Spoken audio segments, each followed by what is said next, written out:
तो आपको कैसा लगेगा जब आपको ये पता चलेगा कि आपने जो विश मांगी है वो ऊपर वाले ने नहीं बल्कि सेटन ने पूरी करी है। और ये तो हम सब जानते हैं कि सेटन बिना किसी मतलब से किसी की भी विश पूरी नहीं करता। तो आज मैं एक ऐसी ही इंडोनेशियन हॉरर फिल्म को एक्सप्लेन करने वाला हूँ जो कि बहुत ही बढ़िया मूवी है, जो कि 2017 में रिलीज की गई थी।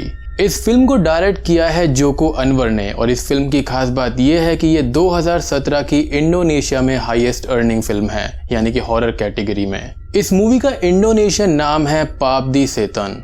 आई नो ये काफी वियर्ड सा लगता है, बट इंडोनेशिया के अंदर इसको इस तरह से ही बोला जाता है। बात करें इस मूवी की IMDb रेटिंग के बारे में तो इस फिल्म की IMDb रेटिंग है 6.6 स्टार्स आउट ऑफ 10 और मेरे हिसाब से ये काफी अच्छी रेटिंग है। वीडियो के अंदर आगे आपको बहुत ही इंटरेस्टिंग फैक्ट्स और बहुत ही बढ़िया एक्सप्लेनेशन मिलने वाली है, बिल्कुल इन डेप्थ एक्सप्लेनेशन, जो कि वीडियो होगी कम से कम 24 मिनट्स की। तो वीडियो को अंत तक जरूर देखना। तो चलो अब बिना किसी देरी के चलते हैं सीधा वीडियो की तरफ।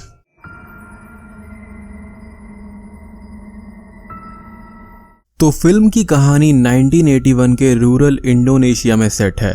रिनी सेदा नाम की लड़की अपने डैड बारी सुओनो, ग्रैंडमा रेमा सेदा, 3 छोटे भाई बहन टोनी, बोंदी और इयान के साथ में घर में रहते हैं। उसका सबसे छोटा भाई इयान बोल नहीं सकता था और वो उससे साइन लैंग्वेज में कॉन्वर्सेशन किया करते थे।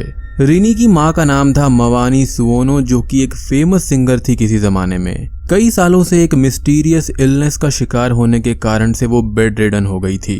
उसको एक बेल दिया गया था जिसके सहारे जरूरत पड़ने पर वो आवाज किया करती थी। इसके चलते रिनी, टोनी और उसके डैड मवानी की देखभाल किया करते थे। फिल्म के पहले सीन में हम मवानी को बेड पर एक एंशिएंट लैंग्वेज में चैंटिंग करते हुए देख पाते हैं। अब जो 1980s का समय था वो विनाइल रिकॉर्ड्स का था। तो अब हम रिनी को एक ऑफिस में देखते हैं जहां पर वो अपनी मॉम के साथ काम करने वाले एजेंट से मिलने आई थी। एजेंट का कहना था कि उसकी मॉम के रिकॉर्ड्स अब बिक नहीं रहे हैं और उनके हिसाब से जितनी भी रॉयल्टी यानी कि पैसा उन्हें देना था उन्होंने दे दिया है। वो कहता है कि रेडियो पर अब फ्री में गाने चल रहे हैं तो रिकॉर्ड्स कौन खरीदेगा, और उसकी माँ ने 3 साल से कोई भी गाना नहीं गाया है। शी इज ओल्ड नाउ और वो उनकी ज्यादा मदद नहीं कर सकता। बेसिकली इस फैमिली की फाइनेंशियल हालत बहुत ही ज्यादा खराब थी। उसके डैड ने अपनी सेविंग्स और इस घर को भी बैंक में गिरवी रख दिया था ताकि मवानी का ट्रीटमेंट हो सके। अब एक तरफ ये पैसे वापस लौटा नहीं पा रहे थे जिससे घर भी खतरे में था और दूसरी तरफ रिनी की माँ की तबीयत भी बिगड़ती जा रही थी। तभी रिनी को उसकी मॉम की बेल की आवाज सुनाई देती है और देखने पर उसकी मॉम रूम के खाली कॉर्नर को देखकर जोर जोर से बेल बजाने लगती है। वो एकदम डर गई थी और शॉक में बेल बजा रही थी, but Rini calms her down. रात में रिनी का दूसरा भाई टोनी देर से आता है और अपने डैड को कुछ पैसे देता है जो कि उसने बाइक बेचकर इकट्ठे किए थे। इसी बीच बोंदी रिनी को अपने स्कूल के रिलीजियस टीचर की एक बात बताता है कि जब भी कोई आखिरी फैमिली मेंबर मरने वाले के कब्र से 40 स्टेप्स दूर जाता है तो कुछ पल के लिए वो डेड व्यक्ति फिर से जिंदा होता है और जब उन्हें ये पता चलता है कि वो कफन के अंदर हैं तो वो फिर से मर जाते हैं। इस बात पर रिनी का ये कहना था कि ये सब एक सुपरस्टिशन है। एक खास बात ये थी कि इनकी फैमिली के अंदर कोई भी रिलीजियस नहीं था और वो कभी भी प्रे नहीं किया करते थे। अब एक रात टोनी अपनी मॉम के हेयर को कॉम्ब करने लगता है पर उसकी मॉम के हेयर झड़ने लगते हैं और अचानक से उस रूम की खिड़की खुद पे खुद खुल जाती है। खिड़की बंद करते टाइम उसकी माँ अपने आप थोड़ा सा उठकर उसकी तरफ भयानक तरह से देखने लगती है जिससे टोनी थोड़ा सा डर जाता है। बाद में रिनी अपने डैड को अपनी मॉम के साथ में अकेले में बात करते हुए देखती है। आधी रात को रिनी को एक सपना आता है जिसमें उसकी मॉम के रूम के अंदर एक औरत है जो कि व्हाइट ड्रेस में है। खिड़की के पास से वो शमशान को देख रही थी। रिनी को ये लगता है कि ये उसकी मॉम है, बट तभी उसको अपनी असली मॉम की बेल की आवाज बेड से सुनाई देती है। उसकी मॉम इशारा करके उसे वार्न कर रही थी। अब वो व्हाइट ड्रेस वाली औरत पीछे मुड़ती है और अजीब तरीके से हंसती है। उसका स्किन कलर भी व्हाइट था और वो उसकी मॉम की तरह दिखती थी। इस चीज से रिनी डर जाती है और नींद से घबराकर उठ जाती है, यानी कि ये बस एक सपना था। अब रिनी को वाकई में उसकी माँ के रूम के अंदर से बेल की आवाज आती है और वहां पर उसकी माँ खिड़की के पास खड़ी हुई थी और बस वो उसी वक्त जमीन पर गिर जाती है। She was dead. सारी फैमिली रोती है और दुख का माहौल छा जाता है। अगले दिन सभी लोग, गांव वाले और गांव के स्पिरिचुअल लीडर जिन्हें सब लोग उस्ताद कहते थे, वो सब मिलकर मवानी का फ्यूनरल रखते हैं। फ्यूनरल के बाद उस्ताद जी का बेटा हेंड्रा रिनी से मिलकर खुद को इंट्रोड्यूस करता है। दूसरी तरफ बॉन्डी कब्र से 39 स्टेप्स दूर चलने पर रुक जाता है। रिनी के पूछने पर वो ये बोलता है कि यदि मॉम फिर से जिंदा हुई तो क्या होगा, बट रिनी उसे समझाकर घर ले जाती है। अब शाम को सारे विलेजर्स मिलकर रिनी के घर के अंदर प्रे करते हैं। रात में सोते वक्त बॉन्डी काफी डरता है, एज कब्रिस्तान उनके घर के जस्ट सामने ही था। ये देखते हुए उसके डैड उसको आराम से सोने के लिए कहते हैं। रिनी के डैड उसको और टोनी को ये कहते हैं कि वो कुछ दिन के लिए सिटी जा रहा है पैसे कमाने के लिए। रिनी और टोनी घबराते हुए ये कहते हैं कि वो उनके बिना कैसे रहेंगे, बट उनका पिता ये कहता है कि they are grown ups now. और उस जमाने में सेल फोन्स नहीं थे तो इमरजेंसी में कांटेक्ट भी नहीं किया जा सकता था, जिसके चलते थोड़ा सा डरे हुए थे। अब रात को बॉन्डी को डर के कारण से नींद नहीं आती। वो अपने रूम की खिड़की से कब्रिस्तान में एक आदमी को देखता है जो कि टॉर्च लेकर कुछ ढूंढ रहा होता है। दूसरी तरफ टोनी अपने रूम में रेडियो सुन रहा था, बट तभी अचानक से उसको उसकी मॉम की बेल की रिंग सुनाई देती है। वो घबराकर उसके रूम में चेक करने जाता है तो वहां पर वो बेल अपने आप हवा में बज रही थी। जैसे ही टोनी उसको देखता है वो नीचे गिर जाती है, जिससे टोनी डर कर अपने रूम में वापस आ जाता है। अगले दिन उनके डैड सिटी की तरफ निकल जाते हैं। बॉन्डी भी आज स्कूल को स्किप कर देता है। अब घर में अजीब अजीब सी पैरानॉर्मल एक्टिविटीज होने लगती हैं। फर्स्ट रिनी को घर के कुएं के पास में किसी की मिरर इमेज पल भर के लिए दिखाई देती है। बॉन्डी को भी वो व्हाइट लेडी उसके एक खिलौने में दिखाई देती है और वो उसे देखकर एकदम से डर जाता है। इयान अपनी दादी के साथ में हाइड एंड सीक खेल रहा था। उनकी ग्रैंडमा व्हील चेयर पर थी और वो चल नहीं सकती थी और उसको एस्थमा भी था। कुछ देर बाद इयान उन्हें ढूंढ लेता है और वो दोनों खुशी से गले लगते हैं। दूसरे दिन की रात में भी टोनी रेडियो सुन रहा था। अब रेडियो में से उसे उसकी मॉम की आवाज सुनाई देती है, वो उसे बुला रही थी। टोनी डर के रेडियो बंद करता है, बट तभी उसे अपनी मॉम की आवाज सुनाई देती है, जहाँ पर वो ये कहती है कि टोनी मेरे बाल बनाओ। उसी व्हाइट लेडी की परछाई उसको दिखती है और वो बेड से नीचे गिर जाता है। अचानक से उसके हाथ में उसकी मॉम की हेयर की कॉम्ब भी आ जाती है, जिससे वो डर के लाइट ऑन करता है, पर वहां पर कोई भी नहीं होता। रात को बाथरूम से आने के बाद इयान रूम के सामने डर के खड़ा हुआ था। जब बॉन्डी पूछता है कि क्या हुआ तो वो इशारा करके अपनी मॉम के पोर्ट्रेट को दिखाकर ये कहता है कि मॉम से डर लग रहा है। अब बॉन्डी एक व्हाइट कर्टेन को लेकर उस पोर्ट्रेट के सामने उसको फेंक देता है, पर कर्टेन पोर्ट्रेट पर जाकर रुक जाता है और हवा में ही लटक जाता है और वहां पर जो कुछ भी था वो इन दोनों पर हमला करने के लिए आता है। इससे बॉन्डी डरकर एकदम से चिल्लाने लगता है और उसको कॉपी करके इयान भी चिल्लाता है। इन दोनों की आवाज सुनकर रिनी वहां पर आती है और बॉन्डी ये कहता है कि मॉम के गोस्ट ने उन पर हमला किया था, जिससे रिनी उन दोनों को शांत करवाती है। यहाँ पर हम ये देख पाते हैं कि उनकी ग्रैंडमा किसी के लिए डरते हुए एक लेटर लिख रही थी।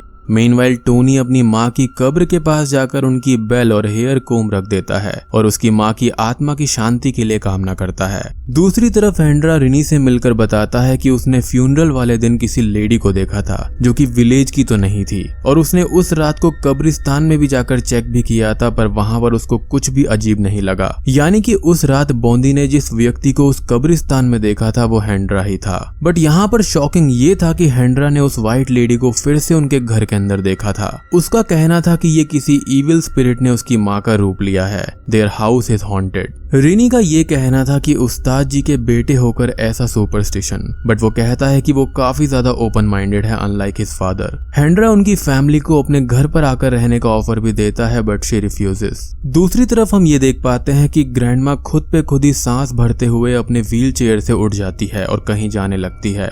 रिनी जब घर आकर देखती है तो वो अपनी ग्रैंडमा को कुएं के अंदर मृत पाती है और उनका फ्यूनरल किया जाता है। ऐसा लगता है कि जैसे किसी ने उनको फोर्स किया हो ऐसा करने के लिए।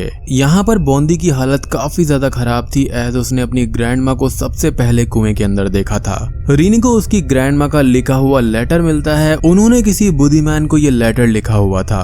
अब रिनी और हेंड्रा उस आदमी को मिलने जाते हैं जहां पर वो ये कहता है कि वो और उसकी ग्रैंडमा क्लोज थे, पर उनकी ग्रैंडमा को उनके दोस्त से शादी करनी पड़ी। वो कहता है कि उनकी ग्रैंडमा उनकी मॉम से उनके डैड की शादी के लिए तैयार नहीं थी। कई सालों तक उनको बच्चा न होने से भी उनके रिश्ते के अंदर खटास आ गई थी। उस जमाने में जो सिंगर्स का जो प्रोफेशन था वो बिल्कुल भी इज्जतदार नहीं समझा जाता था, बट इवेंचुअली उनको बच्चे हो गए और उसकी ग्रैंडमा को शक था कि इन बच्चों के लिए उसने ऊपर वाले से नहीं बल्कि सेटन से गुजारिश की थी। रिनी को इस बात पर विश्वास नहीं होता तो बुद्धिमान उसको अपनी एक मैगजीन देता है जिसमें उसका आर्टिकल था। उसका कहना था कि वो लोग उनको नहीं ले जा सकते अगर वो सब एकजुट होकर रहें। Rini was still confused, but वो ये कहता है कि आर्टिकल को पढ़ो, सब कुछ समझ में आ जाएगा। तभी उसके घर पर एक ब्लाइंड व्यक्ति आता है और उसको मसाज थेरेपी की टाइमिंग याद दिलाता है। इधर बॉन्डी नींद में ये कहता रहता है कि वो अपने छोटे भाई को नहीं मारेगा, वो उससे बहुत प्यार करता है। जब रिनी वापस आती है तब तक वो पूरी तरह से पजेस्ड हो चुका था, किसी से भी बात नहीं कर रहा था। रिनी और टोनी को ये लगता है कि वो ग्रैंडमा की डेथ से अभी भी शॉक में है। रात में सोते टाइम बॉन्डी इयान को इशारे से ये कहता है कि वो उसको जान से मार देगा, जिससे इयान अब डर के सो जाता है। बीच रात में इयान को एक दरवाजे से आवाज आती है, तो जैसे ही वो डोर को ओपन करता है तो उसके अंदर से लंबे नाखूनों वाले काले हैंड्स दिखाई देते हैं। वो डर कर चिल्लाने की कोशिश करता है, बट ना बोल पाने के कारण से कोई भी साउंड नहीं होती।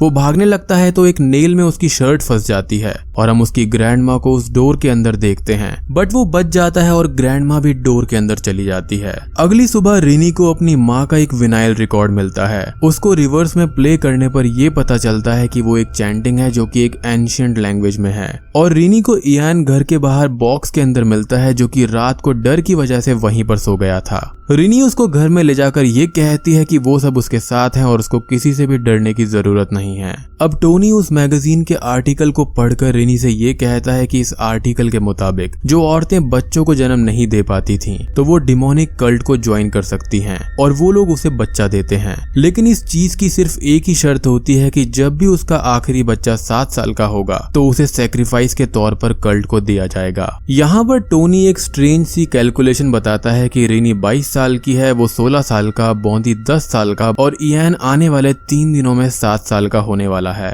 वो कहता है कि मॉम ने हर 6 साल में एक बच्चा पैदा किया ताकि वो डेविल को ट्रिक कर सके।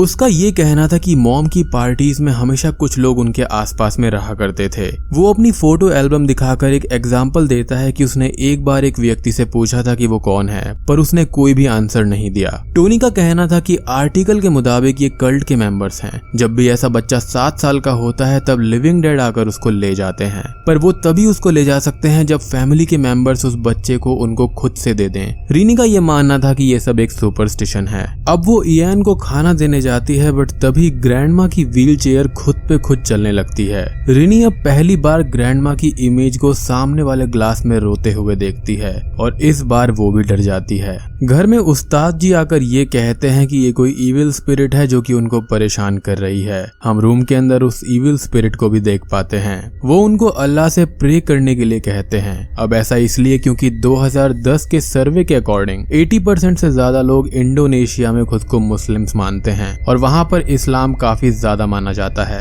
अगर किसी को इस इंफॉर्मेशन में डाउट है तो आप सब सबूत के तौर पर एक लिंक है डिस्क्रिप्शन में, उसको जाकर आप चेक कर सकते हैं। खैर, अब रात में रिनी प्रे करने के लिए रेडी हो जाती है। उसको मुंह धोते वक्त वो व्हाइट लेडी फिर से दिखाई देती है। दूसरी तरफ बॉन्डी और इयान अपने रूम में सो रहे थे, बट तभी उनके रूम का डोर खुद पे खुद खुल जाता है। रूम के अंदर इयान को फिर से ग्रैंडमा के रूप में काले हैंड्स वाला गोस्ट दिखाई देता है, जो कि बॉन्डी को ही देख रहा था। देन सडनली वो इयान को देखता है, जिससे इयान डर के चादर ओढ़कर सो जाता है। अब रिनी प्रे करने लगती है और वही व्हाइट ज़ॉम्बी लेडी उसी के पास घूमने लगती है। जैसे ही रिनी प्रेयर खत्म करती है, वो व्हाइट लेडी उस पर हमला करने की कोशिश करती है। रिनी अब उसके व्हाइट हैंड्स और फेस को भी देखती है और बस वो सभी बच्चों को लेकर उस्ताद जी के घर चली जाती है।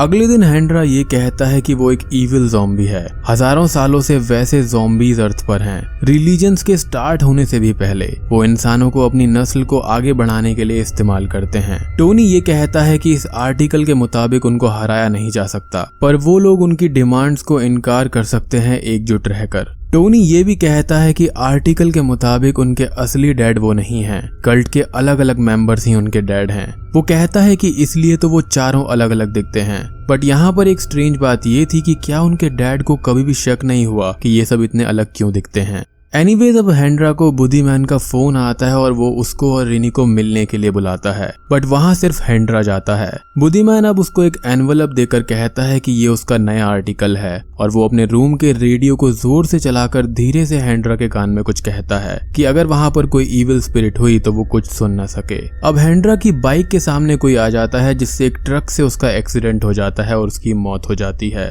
दूसरी तरफ बुद्धिमैन के घर पर भी उसकी मसाज करने वाला बिना बुलाए ही आ जाता है उसे सुनकर बुद्धिमान डरकर एक स्टिक को प्रोटेक्शन के तौर पर हाथ में लेकर उसे भगाने लगता है, एज इफ कि उसके अंदर भी कोई इविल स्पिरिट हो या फिर वो उस कल्ट का मेंबर हो। मीनवाइल बॉन्डी इयान को एक चाकू से मारने के लिए तैयार था, बट रिनी उस नाइफ को ले जाती है। अब विलेजर्स हेंड्रा की बॉडी को उस्ताद जी के घर पर लेकर आते हैं। उस्ताद जी रोते रोते हेंड्रा का फ्यूनरल करते हैं और हेंड्रा के पास से रिनी को एक लेटर मिलता है जो कि उसको बुद्धिमान ने दिया था। अब रात को उस्ताद जी के घर के बाहर हेंड्रा का ज़ॉम्बी वाला रूप रिनी को खींच कर ले जाने लगता है, बट तभी टोनी और इयान वहां पर आकर अपनी सिस्टर की मदद करते हैं। उस्ताद जी ये सब देखकर भी उनकी मदद नहीं करते क्योंकि वो काफी ज्यादा दुखी थे। तभी वहां पर अचानक से उनके डैड आ जाते हैं और वो इन सब को लेकर घर पर जाते हैं। रिनी उनको सब कुछ बताती है और वो अपनी मॉम की डेथ को सुनकर काफी ज्यादा रोने लगते हैं और कहते हैं कि कल ही वो लोग उस घर को छोड़कर चले जाएंगे। बाद में रिनी अकेले में उनसे ये पूछती है कि उस रात उन्होंने माँ से ऐसा क्या कहा था कि अगले ही दिन वो चल बसी। तो वो बताता है कि उसने बस यही कहा था कि उसकी हेल्थ की वजह से बच्चों का सफर करना ठीक नहीं है। बेसिकली मेरा यहाँ पर यह गैस है कि वो इनडायरेक्टली उसको अपने प्राण त्यागने के लिए कह रहा था। उसी वक्त टोनी नीचे से अपने डैड को हेल्प के लिए चिल्लाकर बुलाता है। रिनी और डैड नीचे जाते हैं तो इयान बाथरूम में लॉक हो गया था। जैसे ही वो डोर को तोड़ता है हम किसी को इयान को कुएं में ले जाते हुए देखते हैं। उसके डैड अंदर जाकर उसको किसी तरह से बचाते हैं और बस तभी कोई ज़ॉम्बी लाइक क्रीचर पानी से बाहर आ रहा होता है। जब ये लोग बाहर आते हैं तो कल्ट के मेंबर्स जो कि सेटन स्लेव थे वो सब बाहर खड़े हुए थे। ये सब गेट लॉक करते हैं और अब घर के अंदर फिर से अजीब सी पैरानॉर्मल एक्टिविटीज होने लगती हैं। कोई शक्ति ग्रैंडमा की व्हील चेयर को रिनी, टोनी और डैड पर फेंकती है जिससे वो तीनों एक जगह पर बंद हो जाते हैं, बट बाहर बच जाते हैं बॉन्डी और इयान। अब वो ताकत इयान पर हमला करती है और बॉन्डी इसी बीच अपने पोजेशन से बाहर आने लगता है। इनका डैड मवानी और अपनी माँ की स्पिरिट से उनको बचाने के लिए कहता है क्योंकि ये सब उसकी गलती है। यहाँ पर उनकी ग्रैंडमा की सांसों की आवाज भी आती है एज उसको अस्थमा था। बॉन्डी हिम्मत करके इयान की ओर बढ़ता है और जैसे ही वो इयान को छूता है तो वो ताकत इयान को रिलीज कर देती है और सब कुछ शांत हो जाता है। अब उनके डैड एक स्टील की रॉड को लेकर इन कल्ट के मेंबर्स को बाहर डराने जाते हैं। उनका कहना था कि वो अपने किसी भी बच्चे को उनको नहीं देंगे। अब वो सब लोग वहां से चले तो जाते हैं लेकिन वो सब किसी चीज को वहीं पर गिरा के जाते हैं जो कि थोड़ा सा वियर्ड था। अगले दिन वो सब घर को छोड़कर जाने लगते हैं और शहर में उसने काफी अच्छे अरेंजमेंट्स कर लिए थे। आज रात को 12 बजे इयान का बर्थडे भी था तो वो शहर के अंदर उसके लिए एक सरप्राइज पार्टी का प्लान कर रहे थे एज उनकी कार 4 बजे आने वाली थी। शाम को उस्ताद जी भी वहां पर आकर उन्हें गुड बाय कहने आते हैं और माफी मांगते हैं। मीनवाइल रिनी अब घर के आसपास में वॉक करती है। उसे वहां पर कई सारे अजीब अजीब से रेड सीड्स मिलते हैं। अब रात के 10:30 बज जाते हैं और टैक्सी वाला वहां पर नहीं आता। यहाँ पर उस्ताद जी भी आज उन्हीं के घर पर रुकते हैं। तभी वहां अचानक से इलेक्ट्रिसिटी चली जाती है। बाद में रिनी को हेंड्रा का एनवलप याद आता है। पढ़ने के बाद वो टोनी को ये बताती है कि ये बुद्धिमान का अपडेटेड आर्टिकल है। कल्ट के मेंबर्स उसको लेने नहीं बल्कि सेटन के लिविंग डेड के फॉलोअर्स को क्लू देने के लिए आते हैं। वो घर के आसपास की रेड सीड्स के बारे में भी कहती है कि वो लिविंग डेड को जगाने के लिए थे कि जब डेविल का बेटा 7 साल का हो तो उसके साथ उसकी लिविंग डेड की आर्मी हो। और इतने दिनों तक सिर्फ इयान पर ही हमला हो रहा था, ना कि उस पर, टोनी पर या बॉन्डी पर। उसको लगता था कि ग्रैंडमा की आत्मा ही इयान पर हमला करके उन्हें बचाने की कोशिश कर रही थी, जो कि बिल्कुल सच था। तभी उन दोनों को वो व्हाइट लेडी जिसका चेहरा मवानी से मिलता था वो उनके डैड के कमरे में जाते हुए दिखाई देती है। दे वर स्केयर्ड एज हेल। रिनी के पिता को अपने हाथों में एक बेल मिलती है और बस जैसे ही वो अपने बगल में देखता है तो उसकी बीवी दिखाई देती है जो कि पूरी तरह से ज़ॉम्बी बनी हुई थी। वो डर के अपने बच्चों के पास चला जाता है। रात को 12 बजने के बाद इयान उठकर अपनी खिड़की से किसी से बात कर रहा था। Yes, he was speaking. इतने सालों तक वो बात ना करने का नाटक कर रहा था। बॉन्डी के पूछने पर वो ये कहता है कि वो अपने दोस्तों से बात कर रहा है। वो अब ठीक तरह से बोलने लगता है और जोर जोर से हंसने लगता है और मेरे लिए ये ज्यादा स्केरी था। वो अब वहां से बाहर जाता है और बॉन्डी को द लिविंग डेड के व्हाइट ज़ॉम्बीज दिखाई देते हैं जिससे वो डर के अपने बेड के नीचे छुप जाता है। उस्ताद जी इनको जिन्स बोल रहे थे कि जिन्स डेड लोगों की बॉडी को पजेस करके इस्तेमाल करते हैं और ऐसा कॉन्सेप्ट हमने डेबे मूवीज में देख रखा है। खैर उस्ताद जी को ये ज़ॉम्बीज मार देते हैं जिसमें उनका बेटा हेंड्रा भी था। वो सब देखते हैं कि अब इयान घर के बाहर मवानी की ज़ॉम्बी और उसके जैसे कई सारे और ज़ॉम्बीज के साथ में खड़ा हुआ है। इयान अपने डैड को उसके पास आने के लिए कहता है बट वो उनका बेटा नहीं था बल्कि सेटन का ऑफस्प्रिंग था। और इसलिए ही उसकी माँ की तबीयत खराब रहने लगी थी, क्योंकि कल्ट के मेंबर समझ गए थे कि मवानी चालाकी कर रही है। तो उन्होंने डिसाइड किया कि अगर वो खुद से बच्चा नहीं देगी तो वो जबरदस्ती ले लेंगे। इतने सालों तक वो सेटन के बच्चे को पाल रहे थे। खैर अब टोनी उन्हें घर के अंदर ले जाता है, जहाँ पर फिर से डेड क्रीचर्स इन पर हमला करते हैं। तभी उनको वहाँ पर अपनी ग्रैंडमा की आत्मा दिखाई देती है, जो कि उन ज़ॉम्बीज को रोक रही थी। यानी कि वो बस इयान को मारना चाहती थी, एज शी न्यू कि वो सेटन का बच्चा है। इसी बीच बुद्धिमैन वहाँ पर आता है और इन चारों को वहाँ से ले जाता है। उसका ये कहना था कि इयान कभी भी उनका बेटा था ही नहीं। अब फिल्म की कहानी 1 साल आगे बढ़ती है। ये चारों एक अपार्टमेंट में रह रहे थे। उनकी पड़ोसी उनके लिए खाना लेकर आती है और बाद में वो पड़ोसी अपने पति से ये कहती है कि अब नए लोगों का शिकार करना होगा।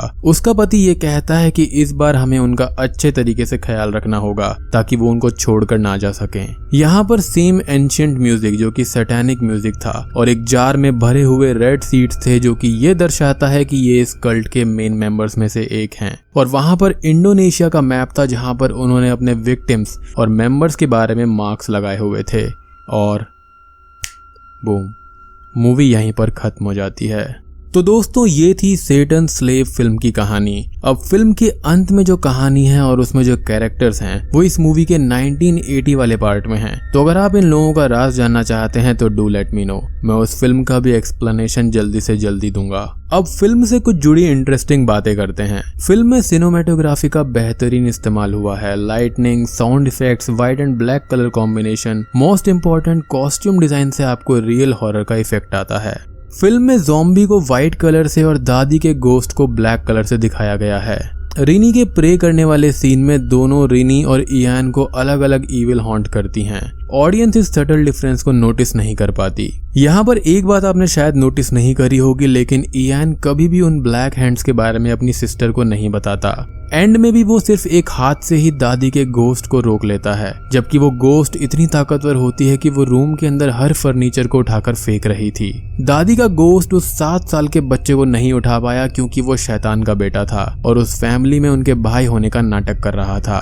दादी को भी इयान नहीं मारा था, एज वो उसके साथ खेल रही थी। इयान ने अपनी बहन को मवानी के गोस्ट के बारे में भी कुछ नहीं बताया था और बॉन्डी को उसकी दादी ही कहती है कि उसको अपने भाई को मारना होगा, बट इयान ने उसका पोजेशन तोड़ दिया। एज सेटन का बेटा है तो इतनी ताकत तो वो रखता है। इनकी दादी की स्पिरिट ने उनकी काफी हेल्प की थी। घर के अंदर सभी चीजों को इयान ही कंट्रोल कर रहा था। इनफैक्ट मूवी के शुरू में बॉन्डी और इयान गेम खेल रहे थे, उसमें भी इयान चीटिंग कर रहा था हंसते हुए, और सेटन चीटिंग करता है सबके साथ, यानी कि छलावा।